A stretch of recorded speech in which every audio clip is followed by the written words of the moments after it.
We're already streaming. Fuck. All right. Hi, guys. Hey, guys. So today's episode, we have Max Pena, dear friend from who I hadn't seen since he was like 12. So my mind is pretty much blown right now. He's my yoga teacher's son, and he was in a couple of films of mine when I was in NYU in college, and he was like 12 and 13, and we put him in a crack house, and it was crazy. The movie was called Blue Candy Lights. You can find the trailer on my YouTube channel. And the official film was never released, and the actual one that we shot on black and white 16 millimeter also was not released. I lost the footage of that. Somewhere I'll find it, and then I'll put it back out. So. Also, I will say that was about the time in my life where I realized I have a lot of talents, and acting was not one of them. So today I want to talk about 40K cameras and time travel. And Max and I were talking about this a little bit earlier, and I said to myself, well, a special came on with Leonardo da Vinci on television, and it all just kind of synced up. It felt like the right thing to do to bring Max in on this episode. So here we are. And so first of all, why would I mention 40K cameras when most people know, then everyone knows about HD, 2K, 4K televisions, and some people know about 8K. 8K's been around in Japan for a while. But why would I talk about 40K cameras? I first heard about 40K cameras from Psychic Bunny. Psychic Bunny is a production company out in LA. You can check them out online. We were meeting with them about they were pitching a Justice for Hire video game to us. And which was very cool. Great presentation they put together. That's a side note. So the 40K cameras apparently during our meeting down the block, Red, the company Red that built the cameras, was actually in the midst of doing a 40K camera test. So that's what was told to me, and I was like, wow, that's amazing. What could they need all of that information for? And I kept on thinking about this, about resolution, about the ability to zoom into a frame, and the comic books, for example. Comic books, when you read them in the paper form, they're essentially like you're reading all the panels, or you're reading them panel by panel, but you're presented with a bunch of panels at the same time. So you're kind of getting bombarded, and you have to use your attention and focus in on one particular panel. Comixology, which is the digital comic book distributor and online, one of many, but the leader that was purchased by Amazon, run by a dear friend of mine, David Steinberger, great guy. When Comixology came out, and they showed me their guided view technology, it blew my mind because it essentially zoomed into a comic book panel, and then you can zoom in more and appreciate the art on a level that you never could do before in comic book reading experience. Like, I was seeing these little moments that an artist drew all the way in the back of a frame that you just couldn't see, unless maybe you had a magnifying glass on your, while you're reading your comic book. So that always blew my mind. And when I would write comics and direct comics, that would be a lot of what my notes would be around. Is like the details in the background, the detail on the left side of the frame in the back corner that no one's really going to see unless they really zoom into it. And I use comic books as a pre-visualization format for filmmaking. So, I really thought about being able to do that in a movie, and being able to eventually, we're not there yet, but being able to zoom into these frames and really see things in the background. If you watch a bunch of film essays online on YouTube, there's a bunch of film essays that'll talk to you about a particular movie, and they'll zoom into the background and say, like, look at this particular sign in the background. And a great example of a movie like this is Scott Pilgrim versus the World, which is an awesome, amazing film, in my opinion, at the very least. I love it. And that movie is full of all these amazing little details in the background that are based on this comic book world, but I'm not a fan of the comic, and I tried to read a Scott Pilgrim comic like 2 weeks ago, and I couldn't do it. I'm like, I just can't do it. It was too boring for me. But I saw the movie, and I loved the movie. So That's my personal taste, but I'm getting at the amount of detail put into the background. So so 40K cameras essentially I look at as an opportunity for us. I mean, this obviously has not been announced by Red. This was four years ago. So, if they were working on 40K cameras back then whatever they're working on now is obviously going to be much more advanced. Um, what was announced a few months ago at NAB Show, NAB Show, if you're not aware of it, look it up online. What was a camera that essentially allows you to pull focus after you shoot your film. So you're taking in so much information that you can actually control where you want the focus to be. And I don't remember the name of the camera. I was trying to look it up, and I'll put a link in the description. There we go. I got you. I'll put a link in the description. So we'll find it eventually. Yeah. I don't want you to have to go and look for this thing, but because off of my word, I'll just show you where it is. But what I'm getting at is the ability to control the image after it's taken in new ways. And what does that mean for 40K cameras? What does that mean for the ability to zoom in and go into the highest detail possible? I started thinking about holograms. I started thinking about being able to go into to minute details of an environment. And I also started thinking about time travel. And that's how we connect this. So, it's said. I mean, it is said. I mean, essentially, this is like a proven scientific fact. Essentially, the speed of light, what we're seeing in the stars, and Max can talk a little bit more about this because of his enthusiastic perspective on science. But essentially, as far as we go from, why don't you talk about it? As far as we go. So a good way to explain it is, if you look out into the stars, there's a very good chance that what you're looking at doesn't exist anymore. So we have a unit of distance measurement called light years. So basically, you have to travel. It's the distance that you would have to travel at the speed of light for a year in order to get to that particular interval in time. So if you look at something 400 light years away, you're looking 400 years in the past. So if you have something that's like 4 billion light years away, there's a good chance that star does not actually exist anymore. What you're looking at is literally an image 4 billion years ago and you're looking at a point in time where that light is finally hitting the Earth. So when you look up into the stars, understand the galaxy doesn't look like that anymore. The universe doesn't look like that anymore, at least as far as the light has traveled. I mean, there's probably stars that are 400 billion light years away. Well, it's just, I guess if we're correct on the age of the universe, I don't know if that's possible. But those specifics I don't know very well. But something that's, let's just say, like 20 billion light years away. I mean, the Earth has only existed for what, like 4 billion years?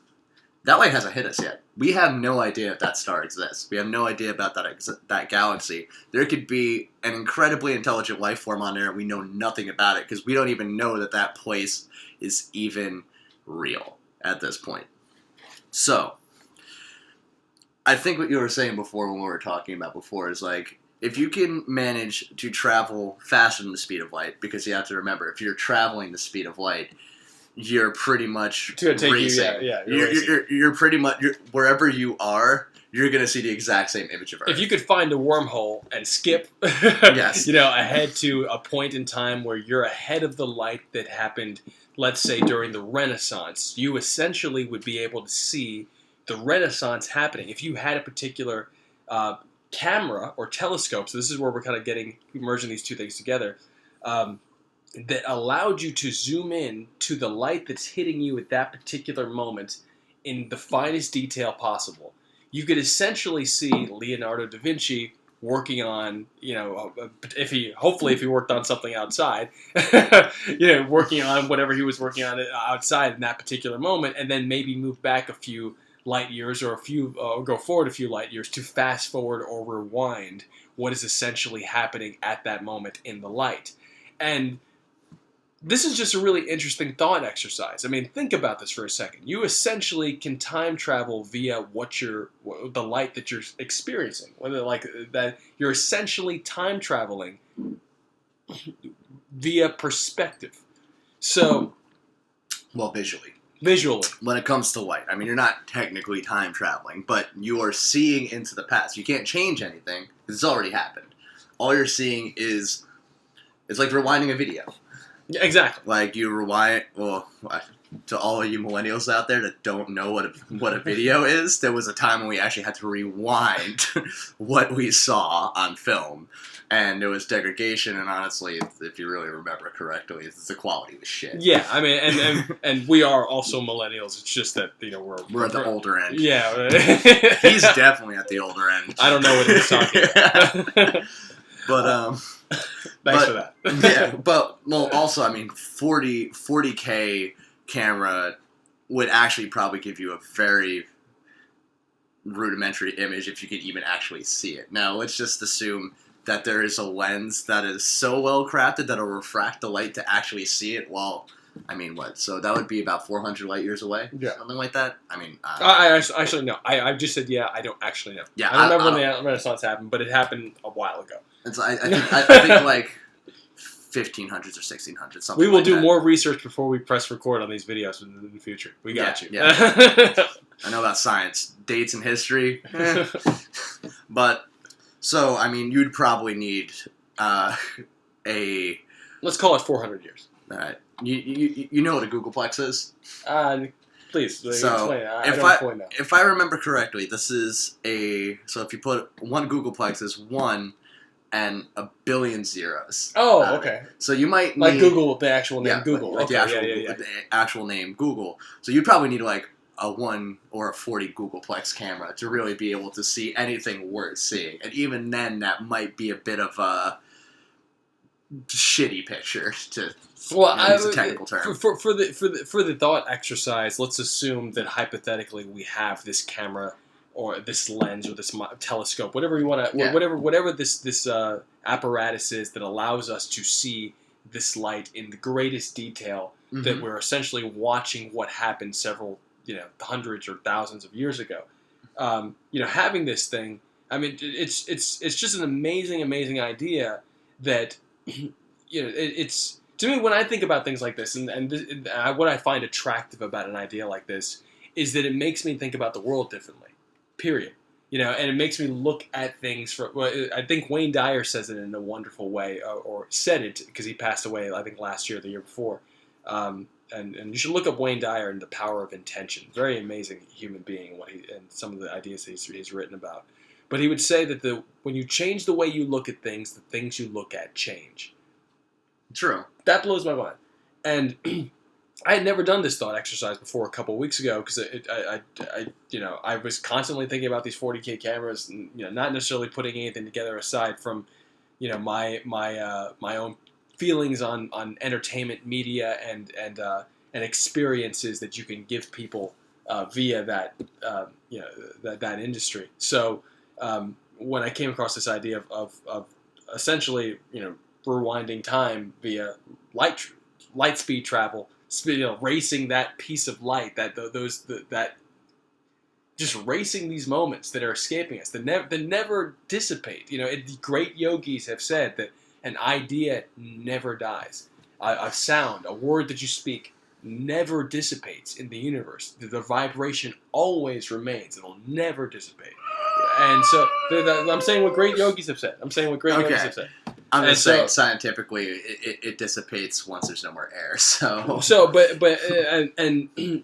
I do understand what you're talking about in terms of the medium of air and light. I think light being something that doesn't necessarily need a medium to travel versus like sound. Yeah. For example. Also, just to make sure anybody who watches this understand this, all those Star Wars and space battles where you Yeah. hear all these like noises, bullshit. Should be silent. Yeah, sound doesn't travel in space. Which is why In the Akira is such an amazing anime. If you haven't seen Akira and the space scenes in Akira, It's true. It's completely silent. Yeah, it's completely silent. It's completely silent. Pretty awesome. That always blew my mind when I was a kid. I was like, it's silent. Mm-hmm. It's so much more powerful. But in Star Wars is powerful too. The first trilogy, at least. I'm not sure about that. Episode 7. I'm not sure about Episode 7, but I digress.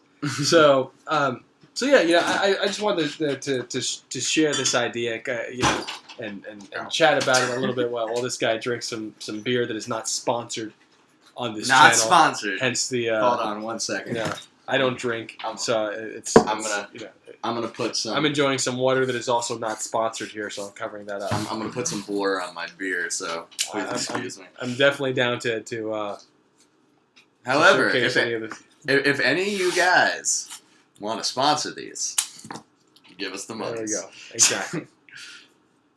All right, hold on. I'm almost done here. I'm just gonna make sure that all logos and names are completely taken Yeah, off. the green tape. Green tape. Yep. So I think it's interesting though because you said something about I have this thing where it's very tough for me to say no to an idea. It's very tough for me to say no to an idea, and not to say no, to certain things, because certain things in life I'm just like, no, absolutely fucking not. But to certain ideas, especially conceptualization, especially because science as a discipline is in the constant state of proving itself wrong. Yeah. And so when it comes to things about such as what the many great yogis have said that an idea never dissipates, a sound uttered never dissipates. That's the idea of it not having air for sound to travel is presupposing that sound only travels in air.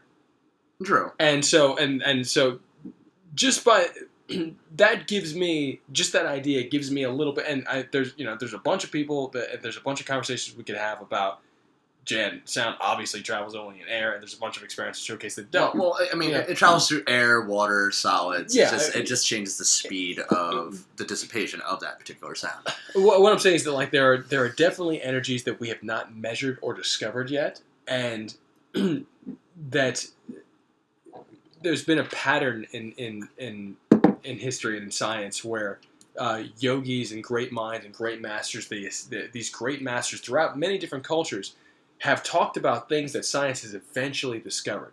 There's a wonderful documentary called "What the Bleep Do We Know," which I highly recommend checking out. Oh yeah, I've seen It's that. great. It's excellent. And as a matter of fact, the sequel, it's a pseudo sequel called "Down the Rabbit Hole," which is even better.